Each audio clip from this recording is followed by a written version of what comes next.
আজ তৈরি করে দেখাবো লাচ্চা দুধ সিমাই। আমরা কম বেশি প্রায় সবাই লাচ্চা সিমাই পছন্দ করি, তাই না? যারা নতুন নতুন রান্না করছেন তাদের জন্য আমার এই রেসিপিটা খুবই সহজ হবে। তাহলে ঝটপট করে দেখে নেওয়া যাক কিভাবে এই লাচ্চা সিমাই তৈরি করবেন। আমি এখানে 1.5 লিটার মতন প্যাকেট দুধ নিয়ে নিচ্ছি। এবার এই দুধের মধ্যে আমি দিয়ে দেব কয়েকটা তেজপাতা, কয়েকটা ফাটানো এলাচ, সেন্টের জন্য দিয়ে দেব। দিয়ে আমি এখানে দুধটাকে ভালো করে ফুটিয়ে নেব। এখানে দুধটার ফোটানোর উপরেই নির্ভর করবে লাচ্চা সিমাইয়ের টেস্টটা।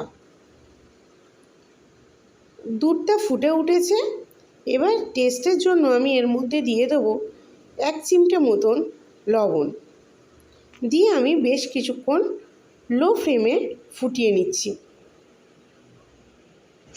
লাচ্চা সিমাই তৈরি করতে গেলে দুধটাকে ঘন করে ফুটিয়ে নিতে হবে। দুধটা এখানে ভালো করে ফুটিয়ে নেওয়া হয়ে গিয়েছে এবং দুধের পরিমাণটা অনেকটাই ঘন হয়ে এসেছে। এবার এর মধ্যে আমি দিয়ে দেব পরিমাণ মতন চিনি। আপনারা যে যার টেস্ট অনুযায়ী চিনিটা দেবেন।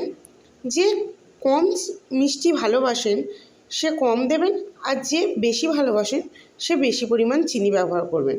আমি যেহেতু খুব একটা চিনি পছন্দ করি না, মিডিয়াম পছন্দ করি, সেই জন্য আমি এখানে 2 বাটি মতন চিনি দিয়ে দিলাম।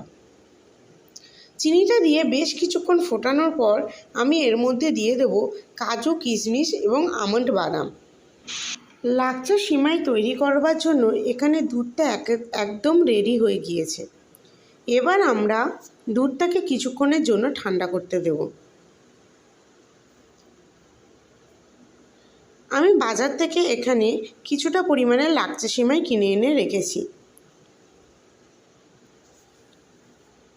দুধ থেকে গরম উত্তপ্ত বাষ্পটা চলে গেলে দুধের মধ্যে লাচ্চা সিমাইটা ডিপ করতে দেব। এর ফলে লাচ্চা সিমাইয়ের টেস্টটা অটুট থাকবে এবং লাচ্চাটা গলে যাবে না। লাচ্চাটা দুধে দেওয়ার পর জাস্ট একটু ফুলে উঠবে।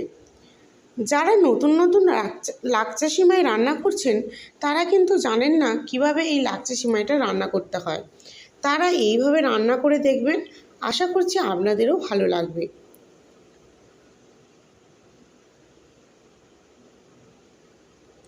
দেখুন বন্ধুরা, দুধের মধ্যে লাচ্চাটা ডিপ করে দেওয়ার কিছুক্ষণ পর লাচ্চাটা একদম ফুলে উঠেছে।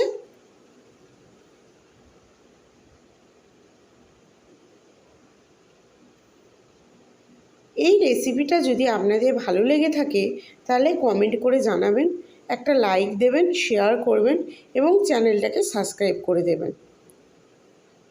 আশা করছি এইভাবে বানিয়ে খেলে আপনাদেরও খুব ভালো লাগবে।